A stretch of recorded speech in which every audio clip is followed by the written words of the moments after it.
Hola, ¿qué tal? ¿Qué tal la semana? ¿Cómo ha ido? Muy bien, muy bien. Estoy muy contento con la lección de esta semana. Increíble, sin descansos y rebeldes. Sí, yo Miguel. igual. ¿Y tú, yo Ana? igual. Sí, sí. Esta lección fue bastante Interesante, muy interesante. ¿Verdad? Reveladora. reveladora, sí.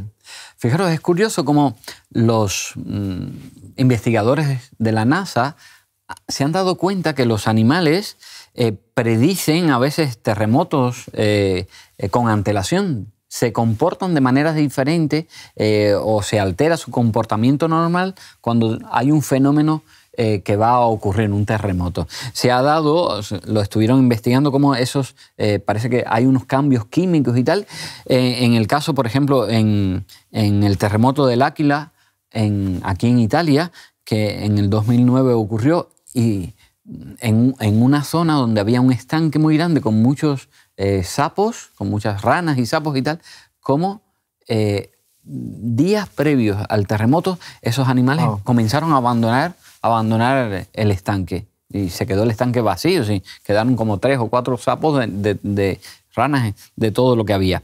En China pasó algo similar. En 1975 las serpientes comenzaron a abandonar sus madrigueras, sus cuevas, a salir, a huir antes de que se produjera el terremoto.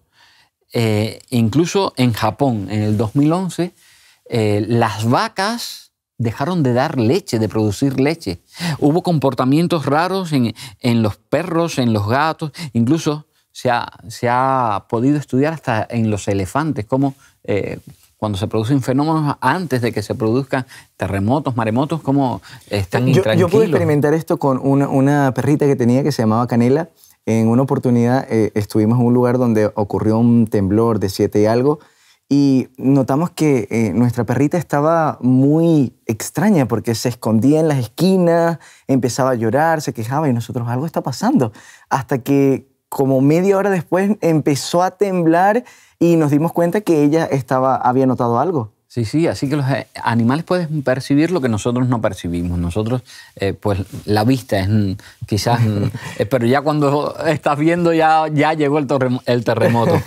Pues en la lección de esta semana analizaremos algunos ejemplos de, digamos, extrañas actitudes provocadas no ya por desastres naturales, sino, digamos, por la pecaminosidad, los efectos del pecado, cómo alteran. Así que es interesante la lección, ya lo decíamos, interesante, es un tema que apasiona ver cómo las actitudes de los seres humanos a veces trastocan el funcionamiento normal. Y sobre todo, pone mucho peso la lección en el tema de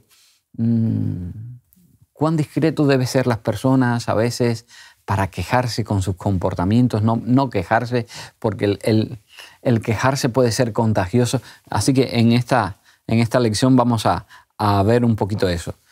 Y comienza hablando de eso, de la agitación en el desierto. Me viene a la mente lo que pasó allá en Números 11. El pueblo había salido de la esclavitud de Egipto. Ya estaban en el desierto, Dios le había dado maná al pueblo, así que el pueblo estaba comiendo pan del cielo. Imagina la alegría de comer pan del cielo. Pues no, pues no. El pueblo estaba cansado, se cansó de comer maná. El pueblo empezó a quejarse, empezó a murmurar en contra de Dios porque estaban agobiados. Todos los días comer lo mismo, ¿cómo es posible? Así que empezaron a extrañar las ollas de Egipto. También extrañaron, dice la lección, los pepinos, los melones, los puerros, las cebollas, el famoso ajo de Egipto. Recordaban la comida, pero es curioso porque olvidaron la esclavitud. Ya. Y es curioso porque el ser humano sufre mucho de eso, como amnesia. Dios había hecho tanto por ellos y ellos no sentían falta del pan del cielo, que es el maná, sino que sentían falta de la esclavitud, del pecado, del sufrimiento. Y el ser humano a veces es un poco raro en esas cosas. Y además, en cierta medida, hasta cierto punto, era una ilusión Porque, Claro. a ver, un esclavo que va a decirle al amo, oye, ponme cebollitas y ponme pepinos y ponme... Tú comerás lo que el amo te dé. Claro. Era, en cierta medida, no sé, una utopía hacer de aquello algo. Ay, la comida que teníamos. ¿Qué comida? Porque, bueno, algunos a lo mejor podían estar en una casa, Claro. sirviendo en una casa donde comería mejor, pero otros estarían pasando hambre y necesidad. Claro. Nosotros los seres humanos tenemos esa tendencia, no sé si a ustedes les ha pasado, que en algún momento llegamos a pensar que lo pasado siempre fue mejor. Cuando yo tenía, cuando yo era, cuando yo hacía, cuando yo Y en vivía. pequeñas cosas, Miguel. El otro día, esta semana estaba sol, estaba bastante caliente y yo decía... Y en invierno yo decía, ay Señor, que venga el sol, que venga el sol. Y cuando viene el sol, ¿qué digo yo? Ay Señor, una nube no quedaría mal. O sea, nosotros nos quejamos por todo. Es nuestra naturaleza. Nuestra naturaleza Sí, es sí. quejar. Además, es curioso porque cuando entramos en esa dinámica de quejarnos, ay, siempre sobrepasamos a veces las expectativas. Vamos más allá. Hay algo curioso porque tenemos una queja de un pueblo que en el desierto estaba angustiado y cansado de comer maná. Pero Dios responde a la queja del ser humano. Por ejemplo, a la queja de Ana, Dios permitió que el sol saliera. Pero para la queja de ellos también hubo respuesta, porque Dios envió carne. A mí me llama curiosamente la atención el hecho de que la lección menciona que Dios manda carne para demostrar que el problema no era la carne. El problema es que ellos estaban rechazando, me encanta como lo dice la lección, dice, Israel se rebeló contra la conducción de Dios. El problema no era lo que comían porque probablemente era una utopía. O sea, probablemente no tenían acceso a todas esas cosas, o tal vez algunas personas, porque la Biblia en Números 11:4 dice, y la gente extranjera que se mezcló con ellos tuvo un vivo deseo. O sea, podemos darnos cuenta que no era Israel. Estamos hablando de la gente extranjera Que se añadió. que empezó a quejarse y, como decía Nelson, la queja empezó a contaminar. Y empezaron la queja a hacer estragos y todo el mundo dijo, oye, pero si es verdad, allá nosotros comíamos mejor.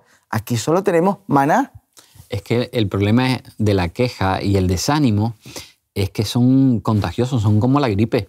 Se multiplica. Sí, es contagioso. Entonces una persona empieza, a veces pasa, ¿verdad? En algunos medios, en algunas situaciones donde hay un colectivo y hay todo un buen ambiente, llega una persona ajena que en un momento se integra en ese grupo, sea en un centro de trabajo, en un centro de estudio, en la iglesia, donde sea, en una comunidad. Una persona que tiene esa característica de quejarse y es como una situación infecciosa que inocula a otra persona y esa persona empieza, una persona que nunca se ha quejado. Oye, la queja ahora, entonces es como el coronavirus, Sí, que se total. expandió de tal forma en el mundo. Totalmente. Va creciendo. Así que es importante en las iglesias, bueno, incluso en los hogares, en los sitios donde nos encontramos, cortar de raíz la queja, porque la queja lleva al desánimo, más queja entra en Y en la un lección nos ciclo. muestra que el desánimo, la queja, trae como consecuencia final la muerte. Porque tal vez no sea una muerte física, pero puede ser una muerte espiritual, una muerte emocional. Algunas personas que viven quejándose, ¿cómo se encuentran emocionalmente? Hay personas que están literalmente muertos porque no están contentos nunca con su familia, con su trabajo, con su iglesia, con su entorno, ni con ellos mismos. Se ven un poquito más feos, un poquito más gorditos, un poquito más flacos. Entonces, la queja trae como consecuencia la muerte, sea física, emocional o El espiritual. caso que estamos tratando, ¿verdad? Que Dios le dice, vale, vais a comer. Estáis queriendo comer carne, no os preocupéis. Os va a salir la carne hasta por las narices, vamos. Vais a tener... Pero qué triste el final de ese episodio, que no es el único. Bueno, este fue puntual y ya no pasó más. Este episodio... Sería una felicidad. Curó. No. El episodio ese no dejó, digamos, al pueblo de Israel inoculado. Porque vuelve a presentarse ahora una situación diferente, pero ahora con unas personas que eran importantes. Y es que, además de amnesia, el pueblo de Israel y el pueblo general, nosotros, es que no aprendemos con los errores. Es que ya no es olvidar, es que ni aprendemos ni sacamos el jugo de las cosas. No, es como, ya pasó y seguimos. Y lo mismo, o sea, acaban de salir de lo que pasó con las codornices. Y llega ahora María y Aarón, que se sienten amenazados por Séfora. Pero sin embargo, es que ¿qué tenía Séfora? El hecho de ser medianita, o el hecho de ser cusita, que podría ser de una región de Etiopía en la actualidad, por su color de piel, ¿ese era el real problema de su problema? Pues no, porque a ellos podrían tener una mentalidad un poco más, bueno, por la contextualización no les gustaría tanto o el color o la persona o algo, pero sin embargo el problema fue el don profético en Moisés. Porque cuando alguien se está llegando mucho cerca de Dios, a veces cree que o es igual o tiene los mismos privilegios que el otro o algo. Y cuando llega la cuestión del don profético, María y Aarón empiezan como, pero Dios no dio el don profético solamente a nuestro hermano, nosotros también lo tenemos. Y aquí hay algo de base, que es el hecho de que Moisés ya no contaba tanto con su ayuda porque estaba delegando tareas, porque Moisés solo y ellos dos no podían con 2 millones de personas, tenían que dividir tareas. Entonces ellos estaban sintiendo como, ¿y nosotros sí, qué? Como una amenaza. Digamos, sí. El ser humano cuando se siente amenazado reacciona a veces de una manera rara, extraña, y tú dices, pero el privilegio que habían tenido. Porque tú dices, oye, ser hermano de Moisés ya es un privilegio. Estás ahí con una persona que camina con Dios, que habla con Dios directamente y tal. Y tú dices, tienes que sentirte, yo qué sé, en cierta medida sentirte agradecido, alegre, honrado de tener una persona que... No. Y el propio Aarón ya estaba viviendo el sacerdocio. O sea, Aarón ya era el sumo sacerdote y ni eso le bastaba, necesitaba algo más poder, por así decir. ¿Saben? Justamente eso iba a decir. Hay algo que sublimemente pasa por allí, que ellos tenían miedo, estaban amenazados, pero ¿por qué exactamente? Porque se estaban formando nuevos líderes. Y como se estaban levantando nuevos líderes, ¿qué iba a pasar con su liderazgo? Probablemente iban a perder importancia o poder o autoridad. Y qué lamentable cuando nosotros en el pueblo de Dios vemos esto, porque esto lo vemos en las iglesias, en las familias, en el trabajo, personas que creen que por tener un lugar, un cargo, una autoridad son más importantes que los o demás, más valiosos que los demás. Entonces aquí lo que vemos es un problema de orgullo también. Unas personas que piensan que porque otras personas trabajen, ellos se van a ver afectados. Al contrario, yo creo que mientras más personas trabajemos en la causa del Señor, mejor, más beneficiados somos. Pero a veces pasa eso, que el ser humano genera fantasmas. Correcto. Es decir, oye, estamos en una comunidad, en la iglesia, donde sea. ¿Por qué no trabajar todos juntos, aprovechar los dones de unos y otros y crecer y tal? No, aquí, venga. ¿Y cómo termina María? Y María quería crear una élite de los tres y el Señor dijo, yo no funciono así. ¿Y cómo terminó María? Leprosa. O Sí. sea, es que el Señor no funciona como nosotros creemos que Él funciona, porque Dios no se restringe a una persona. Dios quiere cuantos más a trabajar, mejor. Algunas personas dicen que es injusto que solo María haya adquirido la lepra, porque tenemos el caso que Aarón también estaba molesto. Pero eso puede decir algo de la persona de María. ¿Quién instigó? Claro, el hecho de que mencione primero María y Aarón muestra que ella como era la persona que estaba dirigiendo la actividad. Sin embargo, también Aarón, recuerden que tenía un cargo importante. ¿Cuál era? Sumo sacerdote. Sumo sacerdote. Entonces, si él hubiese tenido lepra, ¿qué hubiese pasado con Aarón? No podía entrar al santuario a interceder por María, que por cierto es lo que hace. Y además es que las personas iban a mirar a Aarón de forma distinta, porque el sumo sacerdote tenía un papel de intercesor por el pueblo, pero si el propio sumo sacerdote ya está leproso, ¿cómo va a interceder? Claro. O sea, había aquí un juego. no. También muestra entonces que el propósito de la lepra no era causar la muerte de María o un daño, al contrario. Dios dejó allí a Aarón porque sabía que como él estuvo implicado en este asunto, él iba a interceder por María como sumo sacerdote. Y Aarón hace una súplica y Moisés tiene la necesidad de interceder por María delante del Señor y el Señor dice, vale, 7 días, ella estará así, después ya volverá. Pero es interesante ver cómo Dios se comunica y a pesar de que a veces creemos que es un castigo o algo, es una enseñanza. Porque María necesitaba de aprender a confiar, de aprender a mirar a los líderes no de forma inferior a ella, sino de que estamos todos en la misma causa. Es un caso didáctico, digamos, para aprender en ese caso.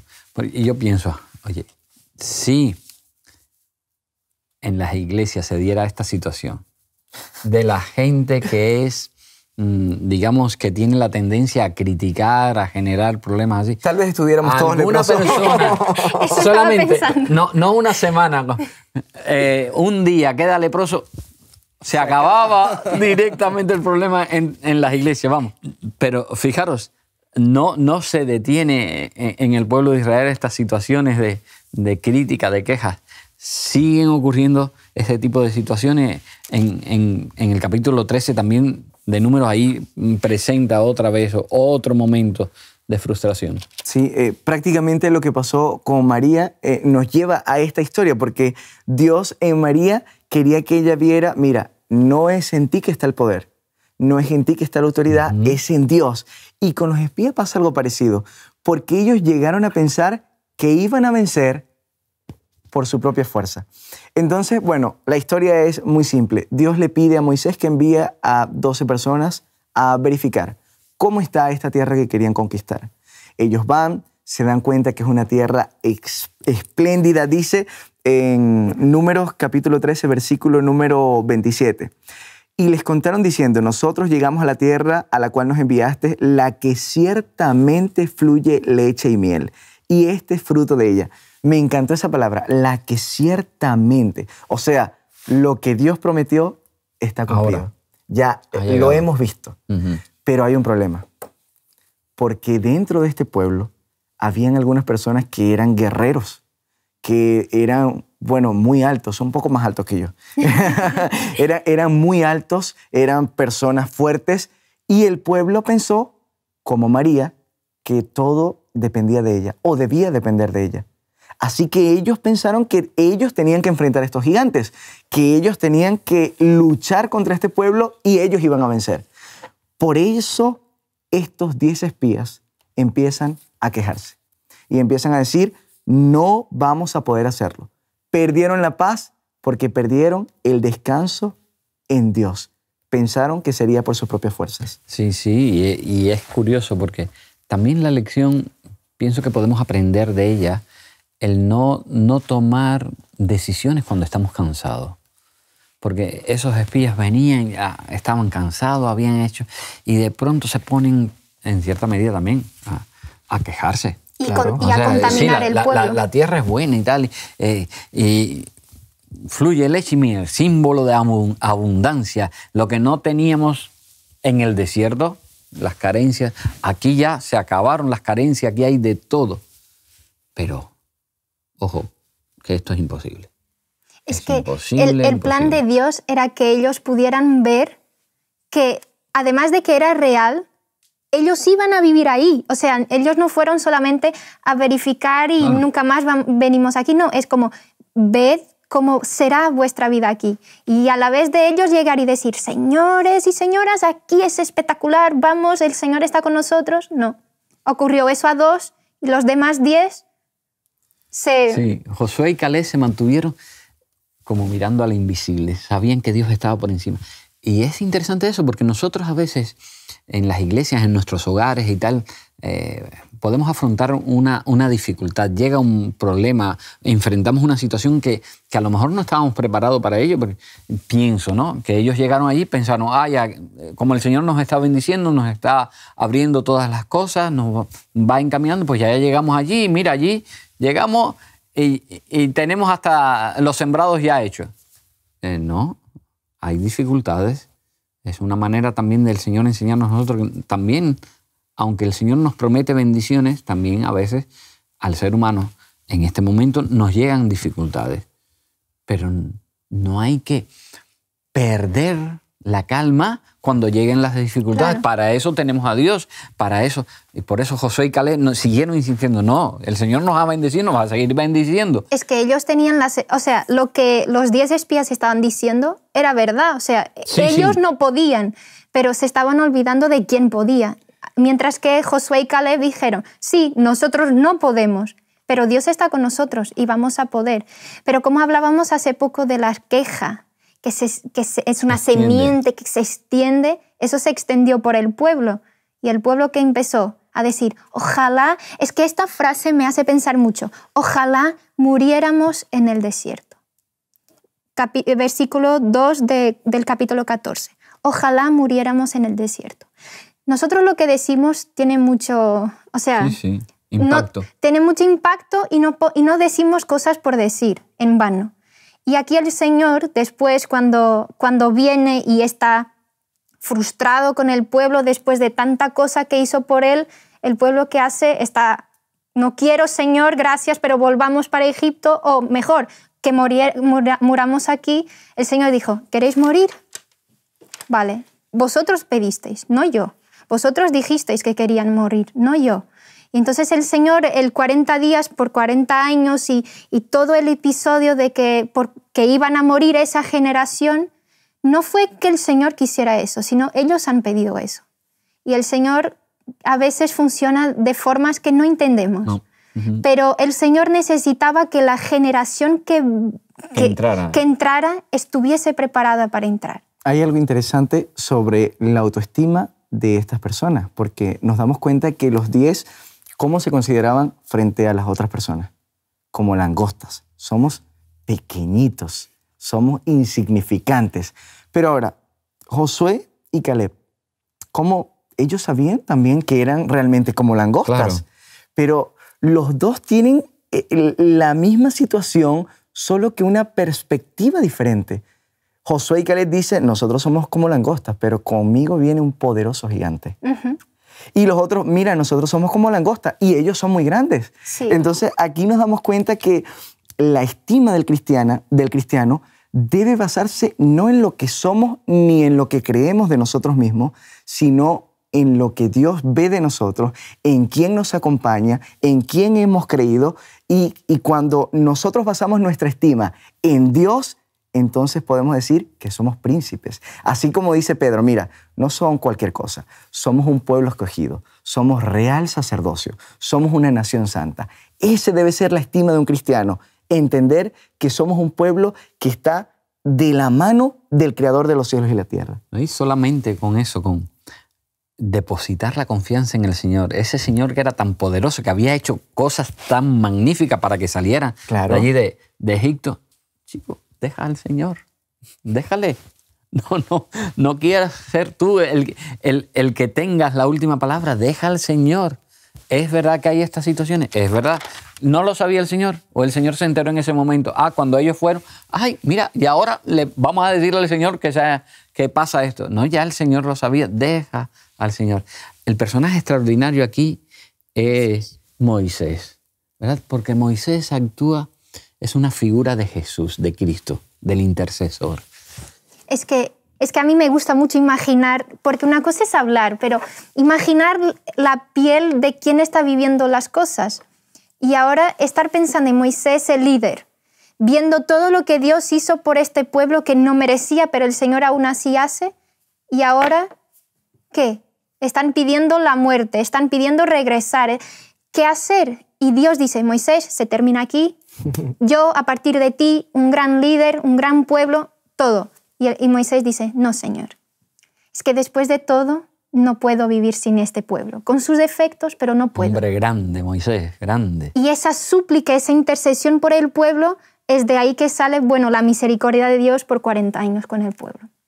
Y es curioso ser el tipo de Jesús. Porque de la misma forma que Moisés intercedió por ese pueblo, Jesús intercede por nosotros hoy. Y es Y es bonito ver que tenemos un intercesor que a pesar de nuestros fallos dice a Dios, Señor, Padre, este vale la pena, a pesar de todo, vale la pena. Es muy bonito. Tenemos un Dios grande y tenemos un Jesús que intercede por nosotros y que a veces, aunque pasemos situaciones como el pueblo de Israel, aunque a veces seamos un poco, a veces somos Josué y Caleb. Claro, porque si no sería terrible. Pero otras veces somos un poco 10 espías. Somos uno de esos 10. Pero tenemos al Señor, que el Señor está ahí, que intercede, que obra, que cambia, que nos transforma.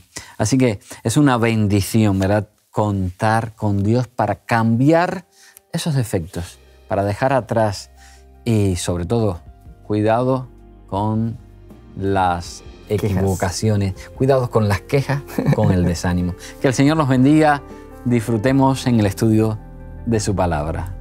Amén. Os invitamos a tener una experiencia más allá del sábado, convirtiendo tu unidad de acción en una iglesia hogar, en donde la Biblia, la oración intercesora, la fraternidad y la testificación sean vuestro estilo de vida. Así, experimentaremos un poder renovador en la iglesia y en el cumplimiento de la misión. Suscríbete a nuestro canal de Hope Media para no perderte ninguna escuela sabática viva. Que Dios te bendiga.